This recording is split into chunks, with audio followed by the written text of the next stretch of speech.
الليلة نمل المولاي كلمني بش نوصل مساج الفاميليا ريفر اوف لاف ونمن اللي خافنا منكم لقدنا من برا اللي تحبوا المولاي ما تخصوكم البوت من المولاي ونمن المولاي الليلة حيكلمكم وحينكورجيكم.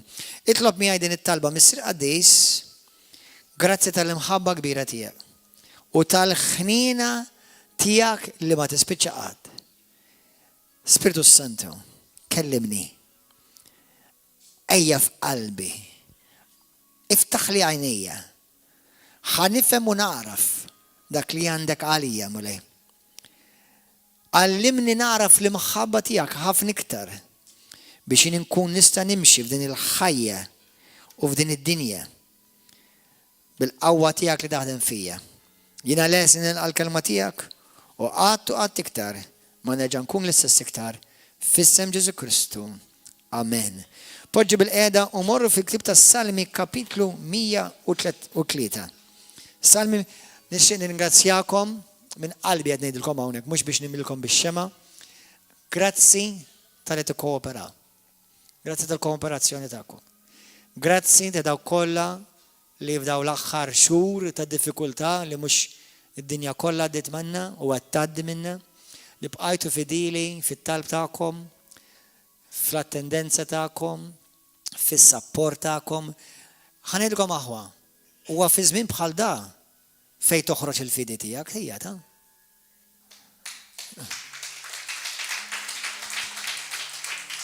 Huwa fi żmien meta tkun qed tiġi ttestjata toħroġ x'tib ta' Kristjaneżmu qed tħaddan. Amen. Iż-żiemel jaf jiġri waħdu, ma meta titfgħu jittellaq mal-oħrajn kun taf xi sarraf. Amen. Aħna mhux qed niġġu xi tiġrija kontra xejn, għax aħna ovvjament kollha qegħdin fit-tiġrija tagħna tal-fidi u nħarsu lejn Kristu. Imma f'dan iż-żmien il-mulej naħseb taf x'għamilha lill-Knisja mhux naħseb ta' 100%. Mhux dita mad-dinja kollha darbiri. U d-dinja wkoll. Naħseb qabad moħħred kbir. U qalba kollha, qalbi l-art kollha. Taf xi taf meta ġieli rajtu xi art tkun ilha qiegħda naqra u mbagħad iġibu xi minn dawk il-xejdu lu moħħred kbir dak moħħred jgħidulu u tara tal-affetta taħtaqilha fil-fuq. Amen, amen. U naħseb l-ispirtu hekk għamel il-mulej. Bis-serjetà. U fil-bidu ta' din is-sena il-profeti tal-mulej bosta qalu li din is-sena, ġifieri maqqas rajnija fil-bidu ta' Jannar, rajnija aktar tibda f'ma Marzu. Rajna kif bdew jgħidu l-profeti tal-mulej li ġej shaking kbir fuq id-dinja u anke fuq il-Knisja. Ħanejdilkom, intom li bqajtu sodi, number one komplu sodi. Imma intom li bqajtu sodi, grazzi tal-mulej żammitkom sodi. Alleluja. U jekk rajtu l xi ħadd jaqa' jew jiġġarraf jew jitfixkel itolbu għalihom u għejnuhom iqumu fuq tagħhom. Amen. Alleluja. Fis-Salmi 103 ħanibdew naqraw minn vers wieħed. Grazzi mulej. Salmi 103. Birek ruħ tiegħi il-mulej. Qalbi kollha mbirek l-isem qaddis tiegħu. Birek ruħ tiegħi il-mulej. U la tinsix, għajt il-dak taħdejk, la tinsix, il-ġid kollu li jgħamil mija. Għaw xaħat minnkom il-mulej jgħamil ġid mija. Aħwa, il-fat li u lilek ħalisna minn nar u mill-abbissi tal-infern missek laqqas bis qatti għafti ringrazzjaħ għal digwis. Aħseb ra l-fejqan u l-barkit u l-autoritajiet u l-mirakli u d-doni. Dak kollu bonus. Bħalissa fl-Amerika, imma l-lum il-ġurnata peress li d-dinja tanti saret żejra permezz tal-internet, bħalissa l-Amerika dej mill-Thanksgiving. Festa ta' Thanksgiving. Miskin id-dundjan. Imma insomma. Imma ħanejdilkom. Malta għandha bżonn ikollha festa ta' Thanksgiving ta'. U jekk ma jkollix waħda nazzjonali, għamela inti familjari fil-familja tiegħek. Amen. Ovvjament aħna hawnhekk bħala komunità anke kull meta nagħmlu l-Ewkarissija, l-Mejda tal-Mulej, x'qed nagħmlu? Ringrazzjament. Ringrazzjament. Għax l-Ewkaristija tfisser ringrazzjament. Sewwa, ġifieri tiqafx ringrazzja l-Mulej. Anyway, ftakar fil-ġid. La tinsix il-ġid kollu li jagħmel miegħek u li jaħfer dnubitek kollha. Ifejjaq il-mart tiegħek kollu. Ifejjaq il-mart tiegħek kollu. Eżda saħwa ħajaddu ftit jiem hawnhekk ħajkonna l-Lażrus magħna dal-waqt. ħajkonna Lazzru. Ġej Lazzru, River of Love. Lazzru kien mejjed u Ġesu qajmu. ħajkonaw jiġi ringrazzja lill-Mulej u jirringrazzja lilkom. Halleluja! Hawnhekk għandna l-Lazzra. Amen. Qed ngħidlek għal minura, żimbagħad ngħidilkom f'isem Kristu tkunu għaw tagħtu xhieda kemm hu kbir il-Mulej. Lazzru li kien mejjed u li kien fit-tarf tal-mewt. Mbagħad intukom il-pakkett kollu ħadd taraw kemm hu kbir il-Mulej. Ifejja il-mart tiegħek kollu. Jifdi lil ħajtek mill-qabar. Jifdi lil ħajtek mill-qabar. Għaw xi ħadd minnkom xi darba kontu qed tmutu b'xi marda jew b'xi accident u llum qiegħed ħaj. Illum lilek il-Mulej fdilek ħajtek mill-qabar. Amen. Ixabba bil-ġid snin ħajtek u bħal tal-ajkla tiġġedded żożitek. Il-Mulej jagħmel is-sewwa u l-ħaq mal-maħqurin kollha u għarraf lil-Mosè l-ħsieb tiegħu u l-emejjel tiegħu lil-Wlied Iżrael. U fuq din irid nifoka llum. Vers 8. Ħanin u twajjeb il-Mulej. Kulħadd jgħidha. ħanin u twajjeb il-Mulej. ħanin u twajjeb. Xi kultant fil-Bibja dik il-kelma ħanin m'għandax qasam ma ta' ħaninita mal-bottijiet u mal-konserva. Imma ħanin tfisser ukoll kompassjoni. Kompassjoni. Mimli kompassjoni u twajjeb il-Mulej. Idum ma jitlalu, idum ma jadab. Idum ma jadab u kollu modrija. Ma joqgħodx jitlewwe magħna. Mur irbaħlu l-argument.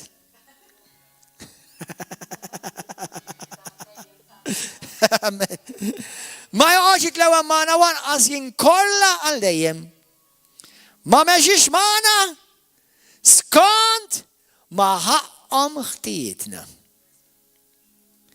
Ma mexix miegħek skont ma kont ħaqek fid-nubietek. Ma mexix miegħi skont ma ħaqni skont nubieti. Ma ħallasni skont ma ħaqna żunietna. Għaliex? Għax il-Mulej huwa ħanin u twajjeb. Il-Mulej huwa ħanin u twajjeb. Fil-ktib ta' Lamentations bl-Ingliż u bil-Malti kif jgħidu ġeża? Lamentazzjoni, thank you. Lamentazzjoni, x'kelma ma tantx użawha. Lamentations, lamentazzjoni. Fil-ktib ta' Lamentations hemm kelma sabiħa ħafna u bosta minnkom intom naħseb ġieli smajtuni anka ngħidha u ġieli smajtu forsi anka predikaturi oħrajn jgħiduha. Fil-ktib ta' Lamentazzjonijiet, Lamentations kapitlu 3, vers 22 u vers 23 tgħidlek isma'ha. Il-ħnina tal-Mulej bla tmiem. Il-ħnina tal-Mulej bla tmiem. Tjubitu ma tonqos qatt. Mhux ħa nitkellem fuq hekk illum, imma ħa ngħidilkom dil-parantesi. Inti suppost bħalu. Għax aħna mwilda minnu. Aħna mwilda min-natura tiegħu. Aħna mwilda mill-ispirtu tiegħu. Suppost ukoll aħna dejjem nimxu bil-ħnina u bit-tjubija. Amen? Sejna mhux ħanamilha fuq għalna llum, imma peress li anke ma tkun nhar ta' erba' qed nitkellmu fuq li aħna spiritu, għandna ruħu ngħixu ġisem. Meta aħna rċivejna n-natura tal-lafina, l-Spiritu Talla fina, Spiritu tagħna ġimwilet mismewit, sewwa u skont Efesini 4:24 bħalma studjajna l-erba' li għaddew li aħna il-Bibja tgħidlek ilbes il-bniedem ġdid li ġi kreat fi xbija Talla qaddis u ġust fil-verità. Amen. Mela jiena u inti in-natura tagħna hija ħanina.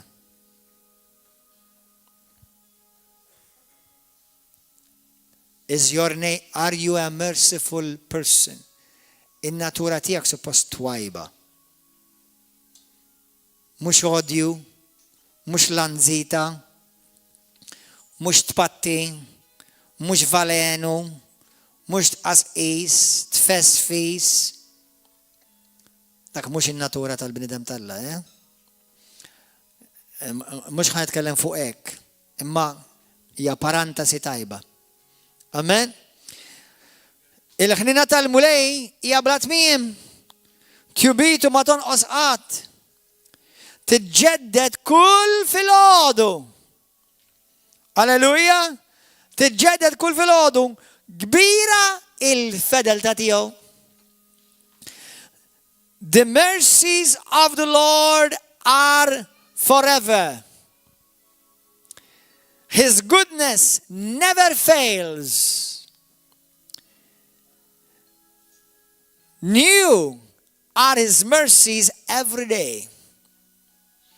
Great is His faithfulness towards you and me. Infatti kull fil-waħda mill-affarijiet li jiena niddikjara fuq ħajti kull jum meta nqum, ngħid thank you Lord for another day. Grazzi mulej ta' ġurnata ġdida. Your mercies are new every day. Il-ħina tiegħek hija ġdida dal-għodu. Jiġifieri il-mulej m'għandu bżonn jissellef il-ħnina tiegħu tal-bieraħ x'għamel miegħek. Il-mulej għallum għandu ammont ta' ħnina lejk ġdida. M'għandux għalfejn jissellef tal-bieraħ jew tal-bieraħ lula. Jiġifieri il-mulej fin-natura tiegħu aħna nafu li ġewwa Ġwanni kapitlu 4 vers 8 tgħid l-Iskrittura tgħidlek li Alla huwa mħabba. Amen? Alla huwa mħabba.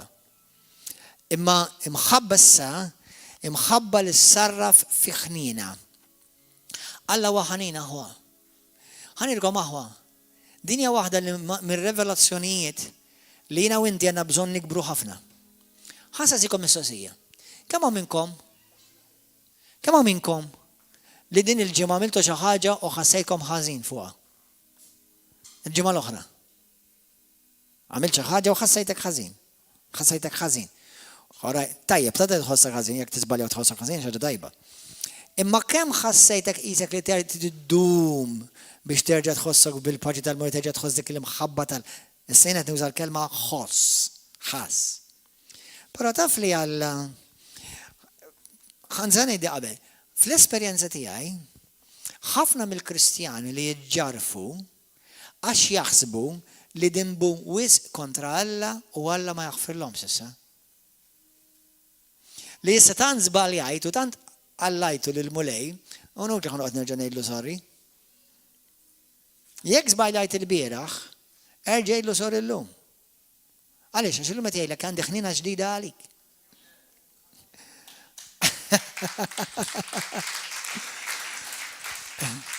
Issa aħna nafu li bil-qawwa tal-Ispiritu Santu li għamar fina għandna l-qawwa biex nirrenjaw fuq id-dnub. Imma kemm sissa għadkom tagħmlu d-dnubiet, mhux tgħixu fid-dnub imma tagħmlu d-dnubiet. Kemm minnkom tagħmlu d-dnubiet? Tagħmlu d-dnubiet intom? Jekk hawn xi ħadd għadu ma jagħmilx dnub, jew xi waħda law jew le, sew issa nemmen tal il-Kristjan jikber u jibda jimmatura u jagħmel inqas dnub. Sewwa u daqshekk by the way moħħkom hawn ma jfissirx li għax għamil dnub tlift is-salvazzjoni ta'. Ftakar inti m'għamil xejn biex takkwista s-salvazzjoni. Allura x'ġielek taħseb li għax inti għamilt xi ħaġa ħażina tlifta. Jekk id-don tas-salvazzjoni hija b'xejn, Alla ġifieri li lilek salvana mhux b'mertu tagħna imma b'mertu x'għamel Ġesu għalija. Qed tifhmu? Din hija importanti, di fejn nitkellmu meta nitkellmu meta tmur taqra Romani kapitlu 5 sew u titkellem fuq l-abbondanza tal-grazzja li ġiet mogħti lilna u l-ġustizzja li rċevejna fi Kristu Ġesu. Il-Bibja tgħidlek li din hija don li aħna rċevejna. Once li huwa don, inti ma tistax titilfu għax għamil xi ħaġa ħażina inti. Ħantikom eżempju. Jekk jiena tfal tiegħi, pereżempju, dal-għodu żbalja t-tifel tiegħi. U żbalja insomma, ma nxaġġa ta' barra minn hawn ta' għamel xi ħaġa ta' tfal u jiena ddixxiplinajtu u għetlu m'intix ħatuża l-iPad illum, jew m'intix ħatuża t-tablet. U ħanejdlek ta' aħjar għetlu aħjar għetlu ħaddhom ġimgħa bil-ġuħ. U ħadha bi kbira. Mbagħad wara ġeħdejja mar waħdu, mbagħad ġeħdejja u qalli Daddy, I'm sorry for doing that, forgive me. Issa jiena raġel tad-demm u l-laħam. Jiġifieri m'iniex perfett. Ħennejt għalih. Issa essaċ ma kellux bżonn lilu jgħidli sorry biex inħenna għalih. Imma once li qalli sorry lili u qalli sorry Daddy, lili misli qalbi u mort nanqu u mbusu. Għalhekk il-mulej meta lilek jaħfillek nubitek, anka bħala Kristjan issa, bħala Kristjan, intom kontu tafu li l-midin bejn m'għandhomx nubitom maħfura? Ħanerġani, ħaniklarifika dik. Meta bniedem huwa għadu midneb, jista' jgħidlu sorry lill-Alla, pereżempju, sorry Lord li mort pereżempju mal-mara dak ir-raġel, mhux maħfur nobu.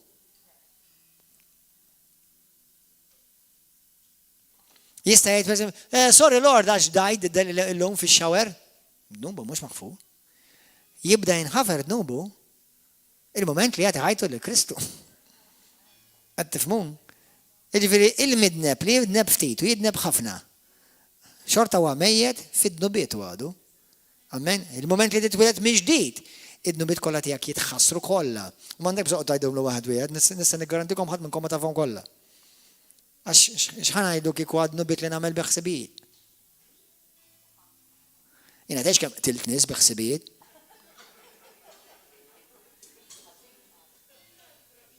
Żgur mela. Hawn xi ħadd iħossu l-istess? Mhux ovvja. Sewwa issa jew inkella min jaf kemm dajt il-nies biħsibijiet. Issa dajt as-saġġ onestament biex ma nkunx qed nissuġġeru, jiena f'ħajti qatt ma dajt. Kont imqareb iva ma konx nidaj balla jew bil-Madonna ma konx. Kienet iddejjaqni xorta waħda volja ma konx qed nitalmulej. Tifhem? Imma fis-sensija mela leġi li ħassejt feelings ta' rabja u rrid inweġġa' xi ħadd. Ġieli ħassejtuhom inta mawx.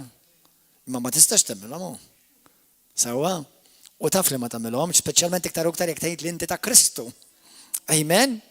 Alleluja, aħna nitalmu d-differenza fejn aħna spiritu u għadem il-battalja tal-ġisem u ta' dik ir-ruħ li għadha mhix rinnovata. Sewwa, imma illum aħna għandna Alla missier li huwa mimli tjieba u mimli ħnina. Il-bieraħ kellim ma' brother. U għalli pastor, għalli għandi bżonn titlob għalija, għalli għax qed inħossni l-bot mill-mulej, għalli għax fattarta dal-aħħar. Għalli għed nibza li għan iġġarraf u għamur fid-dinja. Għetlu number one li fat li għed tibza mux għad iġġarraf. Tiġa tajba li għed tibza. Għazawa, li fat li għed taħseb li għad iġġarraf, minn tiġa għad iġġarraf. Għax minn iġġarraf, ġeneralment jiġi għal-ħabibu li għad iġġarraf, għax pa jaffiġ.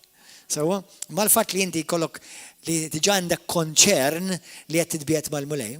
Imma xuwa zbalja, bħalma jizbalja u ħafna, sawa, jow zbalja kulħadd. Għax issa dak Kristjan. Għax żbalja ħaseb li Alla sa daqshekk m'għadux ħobbu u Alla reġettaħ u issa jiena u inti ksirni ġbejn. Qedlu brother, qedlu taf li inti lilek Alla ħabbek qabel ma twelid. Tajjeb, nemnu li Alla ħabbek qabel ma twelid? Inti ma ħsibx ġejt fid-dinja u dejt, ara, oħra. Ma ġek il-mulej, ra minn qabel li ġejjin. Alla taf li ħabbek anka l-bira, taf li Alla jħobbok għada? Taf li Alla jħobbok għada? Taf li Alla jħobbok il-ġimgħa d-dieħla? Taf li Alla jħobbok ukoll u jħenna lik sena oħra? Kapix? Amen. X'jiġifieri? Darba l-mulej għallijek, darba kont qed nagħti daqqa, kont qed nagħmel naqra punching miegħi nnifsi, insawwar lili nnifsi, kont qed l-Amerika u nisma' l-mulej, hello. Għalli ibni, għalli relax. Għalina tiġa rajt il-futur tiegħek ta' u ħabbejtek xorta. Gedded. Jekk inti taqbada di li Alla lilek tiġa ħenna għalik, ra l-lada tiegħek, ra s-sena diħra tiegħek u tiġa ħabbek għażlek u salvak. Mela you can relax. You can be at rest. Tista' tgħix fis-serħan tal-imħabba u tal-ħnina tiegħu lejk. Amen. Alleluja. Issa, għal dawk li jgħidu li allura issa nista' nagħmel rid u nagħmel pereżempju ma tistax għax hekk eżatt, jekk inti l-ispirtu tal-Alla jamar fik ma jħallikx. Sewwa, taf li l-Iskrittura tgħidlek li huwa Alla stess permezz tal-Ispirtu tal-Alla ġo fik iġelek tgħix toġbu bis-saħħa tiegħu stess. Hekk tgħid Filippin kapitlu 3, kapitlu 2, vers 13. Tgħidlek għaxu stess u dak li jaħdem fik biex tagħmel dak li joġob lilu. Qed tifhmu?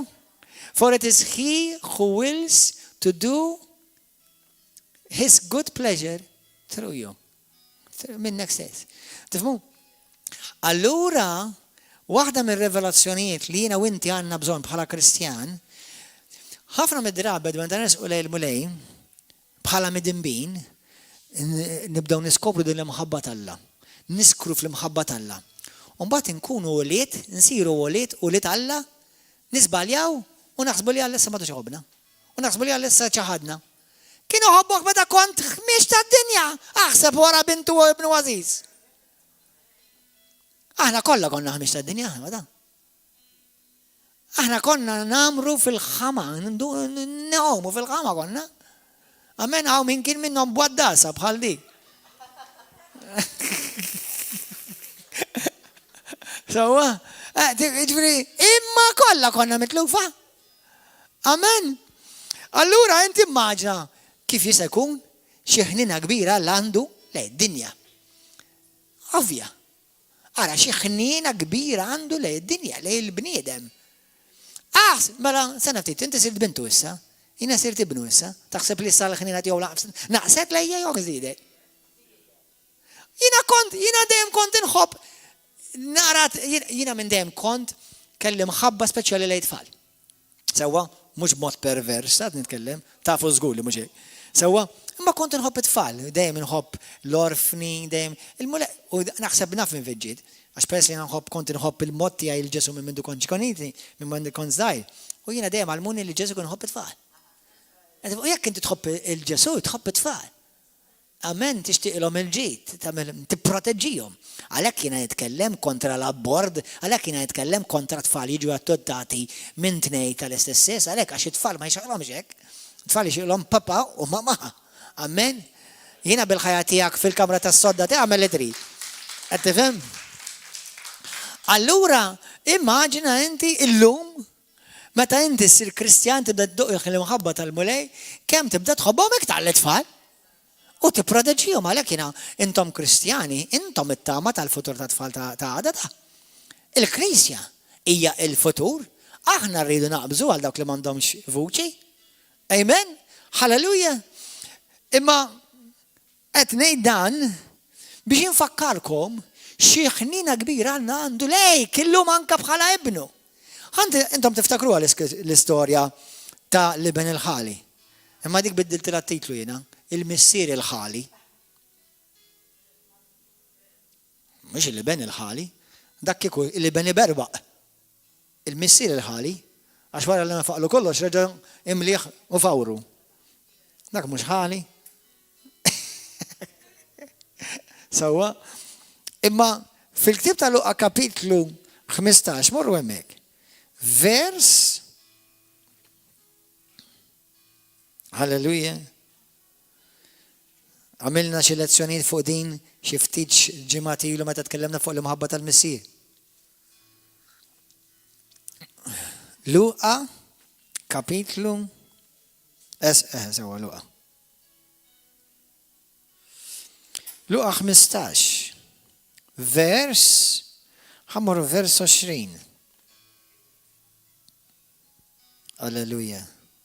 Thank you, Jesus. Mela da, kellu żewġ ulied, wieħed iż-żgħir net mar fuq missieru qallu missier tini il-wirt kollu tiegħi li jaqa' fuq ismi. U l-missier tajulu. Da wara ftit telaq mid-dar u l-Bibja tgħidlek berba' ġidu fid-dinja.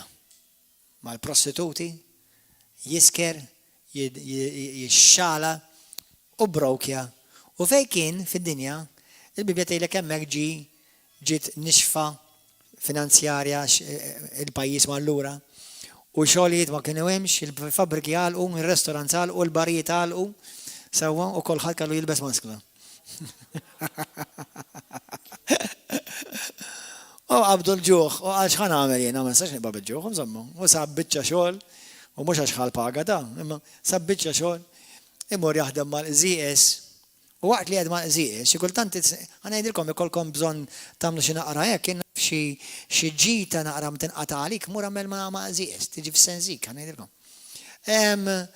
Morru, insomma, u da waqt li kien ma' QZS, ġi f'senzik, u qal rajna qiegħed ja ħasra.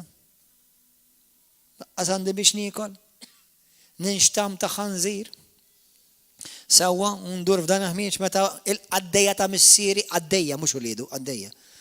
Għandhom b'abbundanza fid-dar tal-missam, urant il-missier, u ngħidlu missier, jina dnib kontra tijak u kontra s-sema, il-qani bħal wieħed mill-għaddeja tijak. Sawa, u f'versu 20 tgħidlek, qam u telaq għalant missieru. Iżda kif kien għadu fil-bot, missieru lemħu u tħassru. Tħassru. Ħen għalih. Had mercy on him. Ħas kompassjoni leħ.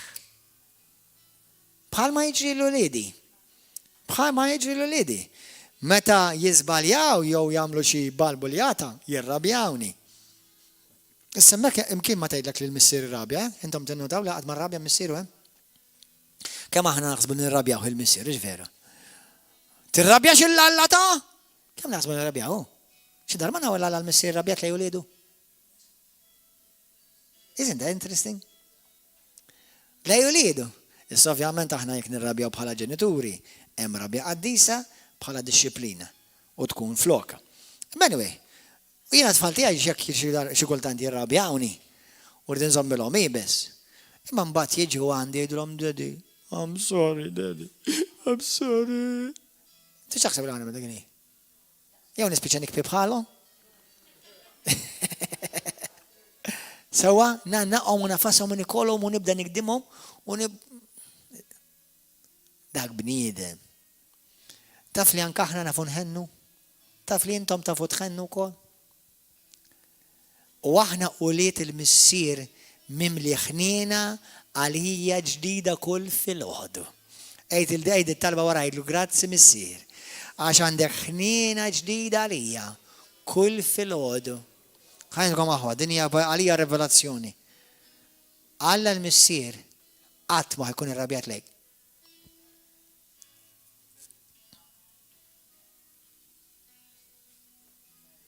Ġesu qatt ma rrabja l-uliedu. Ġesu jirrabja għal-Farisej u għad-demonju.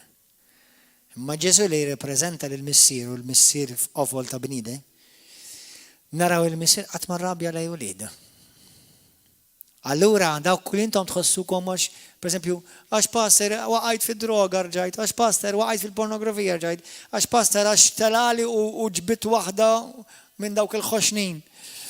Issa mill-dieta. So, isma, u aħna nibdaw naħsbu li Alla warrabjat lejk. Darba, xi sena jew sentej ilu. Kont għamil xi balbuljata jiena bdejt inħossni ħażin. Bdejt inħossni vera dawn. U l-mulej tani ħolma. U qed jifraħ bija.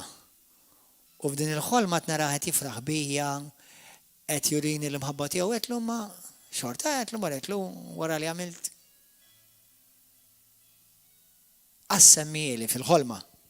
Ma semmili xejn minn dak li għamil.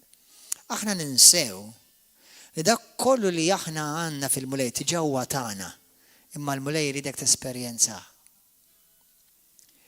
Inti taħseb li Alla jaħfillek meta tgħidlu sorry? Alla tiġa ħafillek fuq il-Kalvarju. Meta tgħidlu sorry, tesperjenza l-paċi int. Mhux għax Alla tistenna s-sorry tiegħek. Imma ħin inti tlabtu sorry għax għajn kellha ma jaħfillekx. Sa naftit, fil-veru sens tal-kelma aħna tiġa maħfura. Allura meta aħna nidimbu lejl-mulej li jiġri għadi nikissru x-xirka mhux ir-relazzjoni. Għandek eżempju. Meta t-tfal tiegħi jiżbaljaw, jiena ma naqtaħħomx mill-wirt jew naqtaħħom minn ħajti jgħidulhom intom issa m'għandkomx qasbu tiegħi, intom uliedi jibqgħu nħobbhom jibqgħu. U meta jiġu għandu jgħidu li sorry, mhux daqqa waħda, qed inħossem ħabba nerġa'. Tiġa ħabbejthom qabel ma ġew. Imma once li qalu sorry, x'ġara? Kien hemm restawrazzjoni li huma kissru min-naħa tagħhom mhux min-naħa tiegħi. Meta aħna ngħidu sorry mulej, aħfilli mulej, mhux min-naħa t'Alla, min-naħa tiegħi. Erġajt ġibt lura x-xirka. Qed tifhmu? U anke Alla lek jgħid lill-Knisja biex jekk ikun hemm disgwit fejn brother u ieħor. Quddiem Alla aħna xorta aħwa ta'. Taf li inti ma dak il-brother li ma taqbil xorta aħwa. Taf li ma dik is-sister li forsi qalet kontra tiegħek.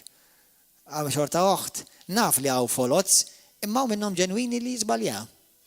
Inkluż aħna kollha kemm aħna. U Alla xorta jarakom ulidu, u jarana ulidu. Allora xi jrid Alla li intom taħfru lil xulxin, turu ħnina lejn xulxin. Amen bħal ma jiena wrejt ħnina magħkom jgħid il-mulej, hekk uru lejn xulxin. Amen. Halleluja. Uri kompassjoni. Gloria al mulej. Thank you Jesus. Fil-ktib, infatti l-iktar darba naħseb li l-kelma ħnina hija msemmija fil-Bibja hija fis-Salmi. David kellu revelazzjoni tal-ħnina tal-mulej. Kontu ta' fodi? David li spiċċa mar ma mara.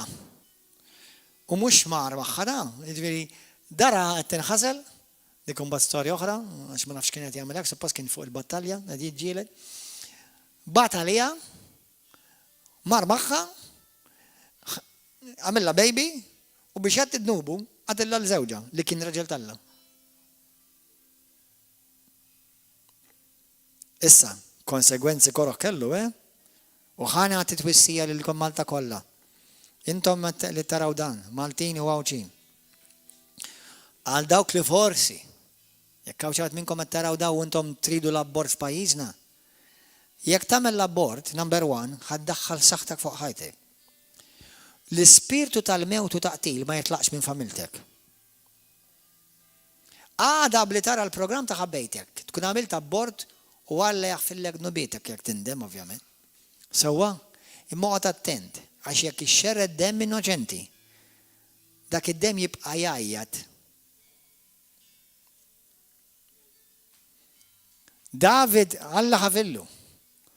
Imma ħanejlek, peress li xerred demm innoċenti, ir-rebus li ġab fil-familja tiegħu fil-ħajja tiegħu. Hemm affarijiet li fil-ħajja aħna niġu maħfura minnhom, imma nistgħu mbagħtu l-konsegwenzi. Amen, għodu attenti jaħwa. Halleluja. Il-mulej huwa mimli ħnina u da kollu li Alla jagħmel jagħmlu mqanqal bil-ħnina lejk. Amen. Il-ħnina hija il-pedament tal-maħfra. Inti għaliex taħfer? Għaliex naħfru? Għaliex Alla jaħfir li? Inti taf li Alla biku minn għajrek xort Alla jibqa'?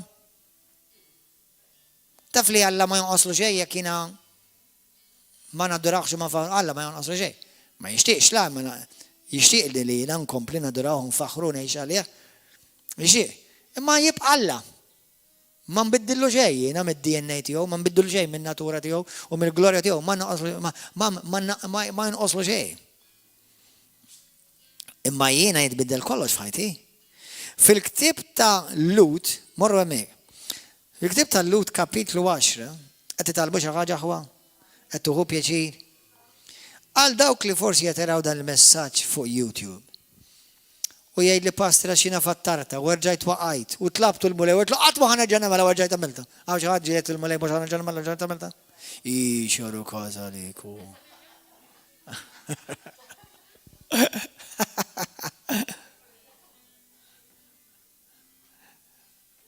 Imma sena ftit. Il-ħnina tiegħu hija ġdida kull filgħodu. Amen. Ismawni ħwa. Aħna jista' jkollna bosta revelazzjonijiet tal-kelma, però waħda mill-affarijiet li bosta minna m'għandniex rivelazzjoni biżejjed hija tal-ħnina tal-mulej. Il-Kattolċi xi kultant naħseb fuq il-ħnina tal-mulej kollhom ċertu minnhom ikollhom iktar rivelazzjoni minn ċertu Kristjani. U għaliex qed ngħidha di?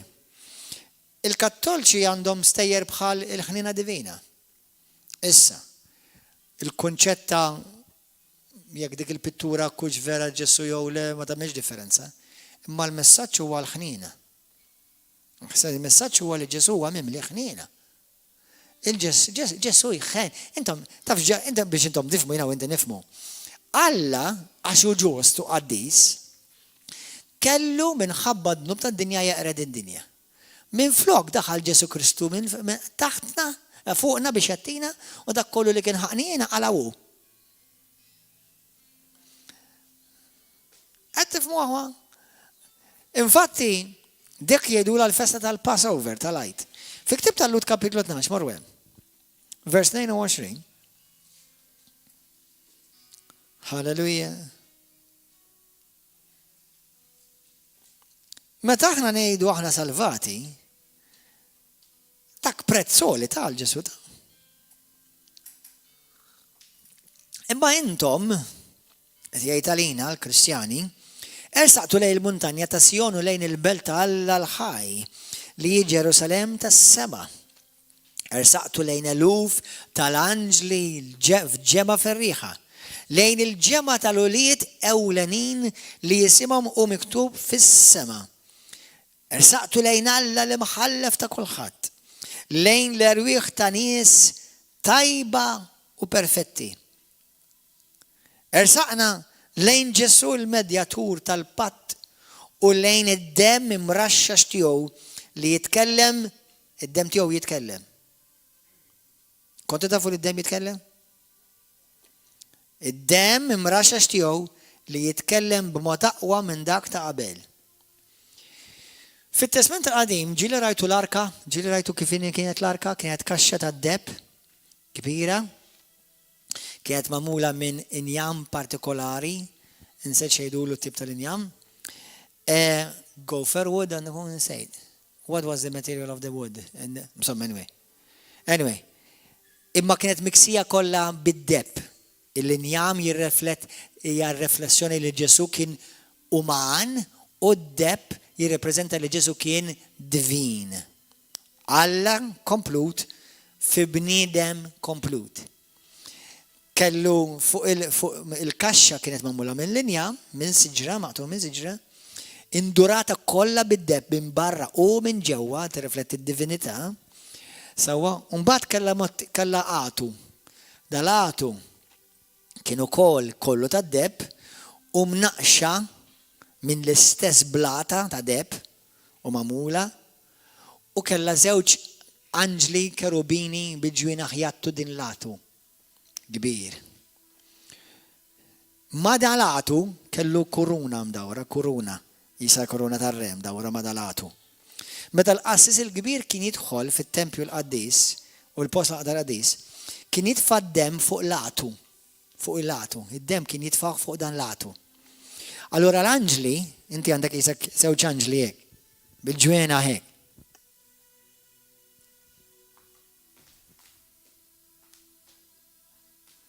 L-anġli bil-ġwiena kienu jgħattu il-għatu.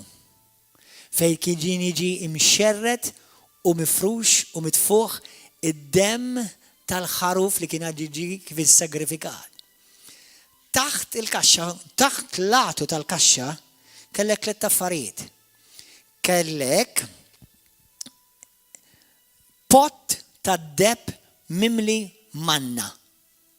Bil-manna. Kellek tsok li minna ħareġ il-fjur avolja maqtuħ.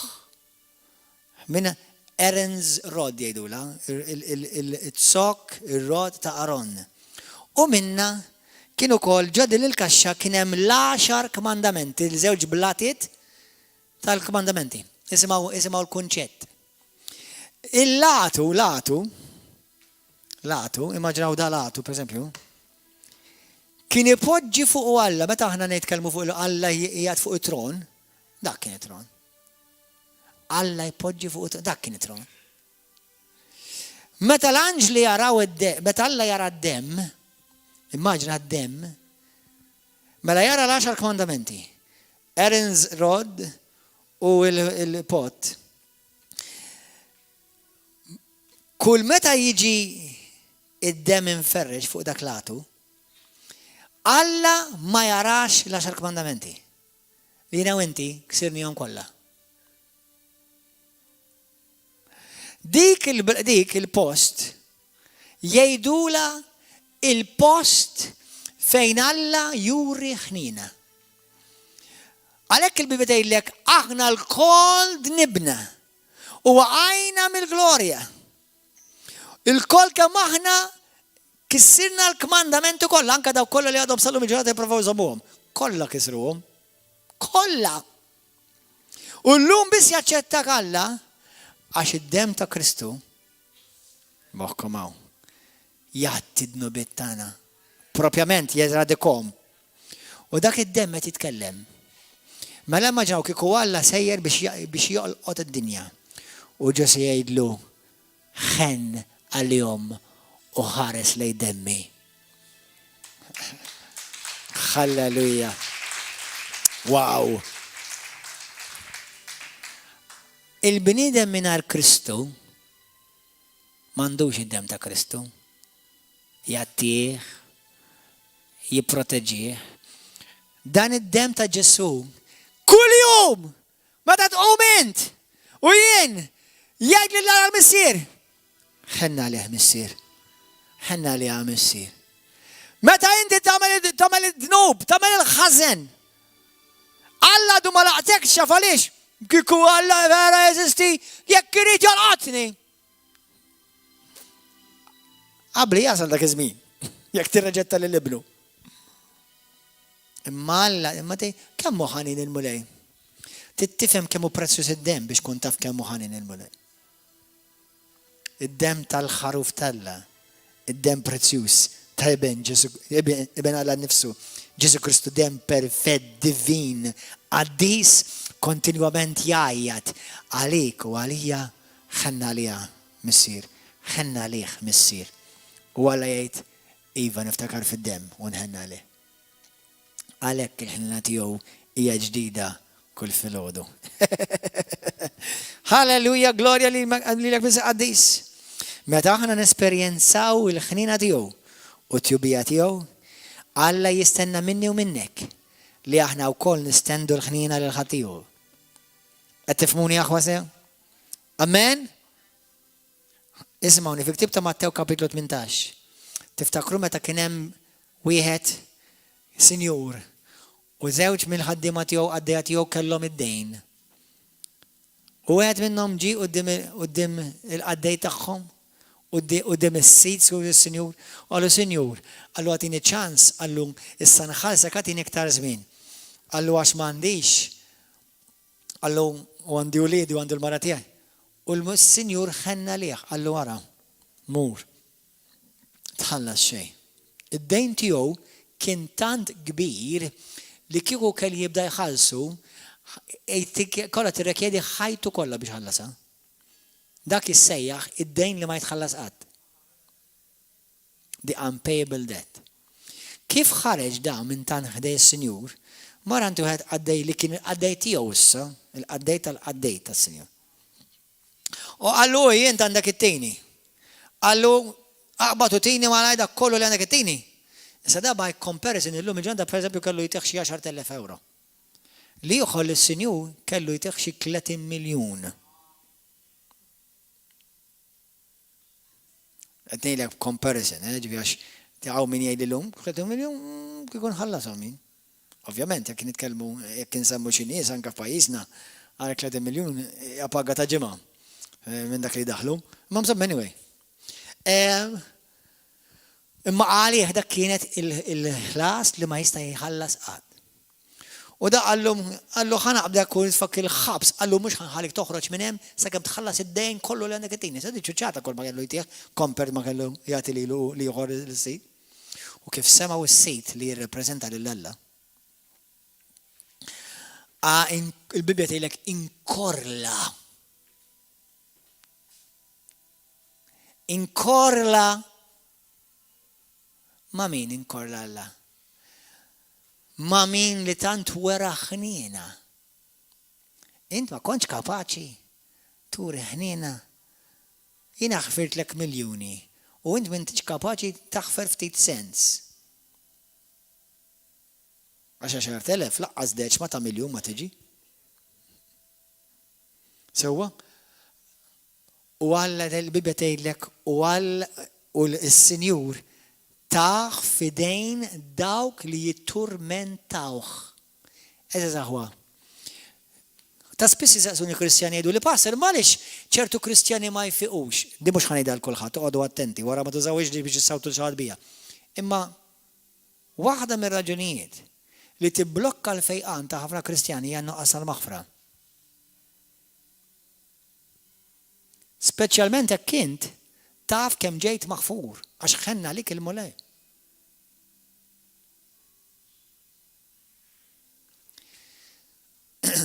U għalhekk, u l-Iskrittura tgħidlek fi Ktieb ta' Mattew kapitlu 18 li Alla jippretendi la inti rċivejt il-ħniena missek turi l-ħniena.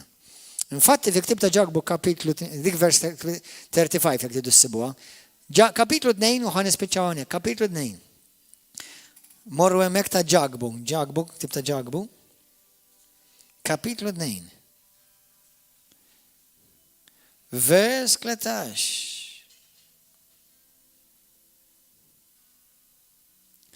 Ismawni aħwa, għax ovvjament meta inti timxi bil-ħniena, inti jekk inti tgħid li pastor insiba diffiċli biex taħfer tkun kapaċi tirrifletti u tiftakar kemm ġejt maħfur.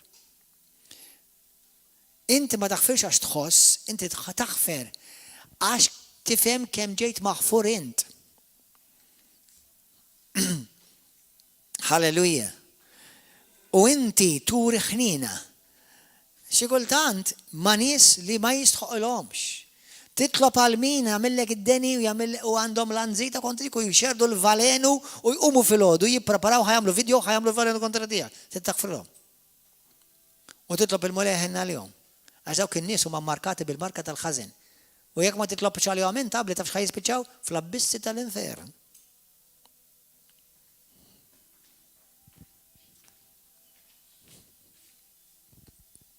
Halleluja. Ġagbu 2, vers 13. Għax il-ħaq ikun bla ħniena. Għal min ma jurix ħniena. Għax il-ħniena tirbaħ fuq il-ħaq. Il-ħniena tirbaħ fuq il-ġudizzju. Amen. Il-mulej li u lilek, praise and worship team, you can go up. Li u lilek il-mulej orina ħniena bla tmiem. Ħniena li ma tispiċċaqat.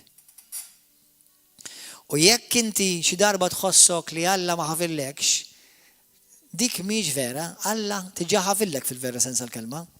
Fil-Ktieb tar-Romani kapitlu 8 vers 1 u sa vers 5 tgħidlek għal minu fi Kristu għal jom m'hemmx iktar kundanna aktar issa.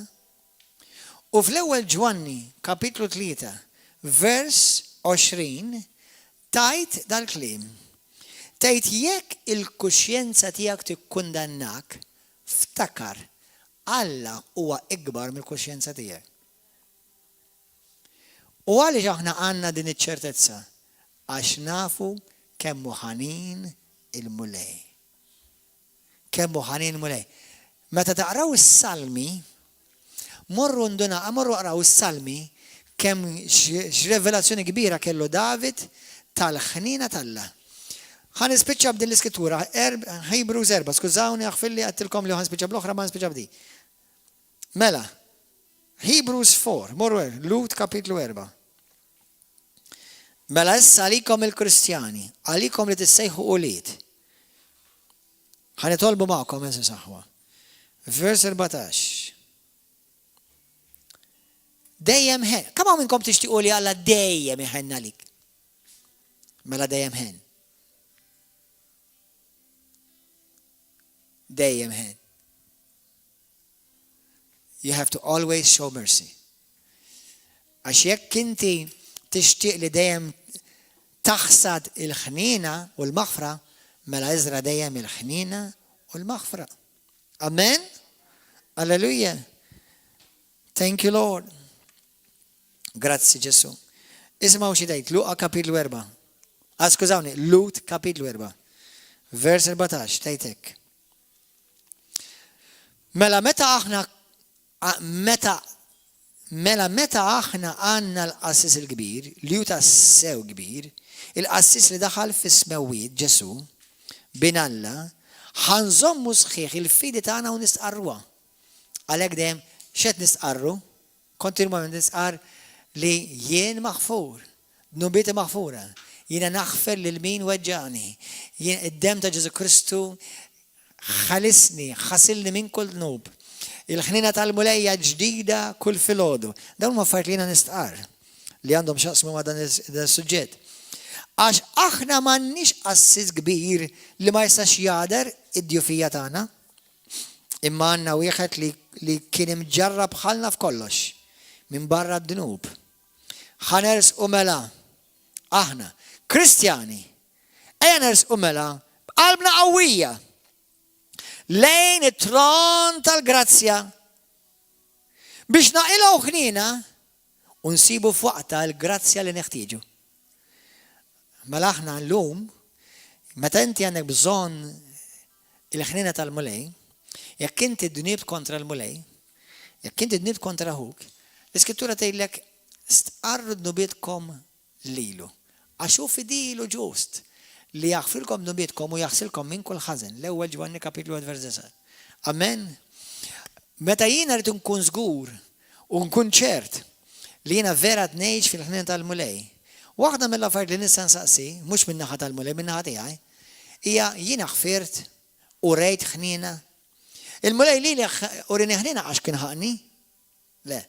Għalhekk jiena u inti ma nurux ħnina lil min il ġaħat għax inħossu jew ħaqqu jew ma ħaqux. Anzi ħafna drabi inti ħajkollok turi ħnina li inti ma tħossok il ġaħat li ma ħaqqux. Amen? Alleluja. Grazzi mulej. Kemm inkom tixtiequ taraw kieku l-edewwa tagħkom li weġġawkom jgħidu kontra dikom iservu l-mulej u faħru l-mulej? Itolbu għalihom. Ħennu għalihom.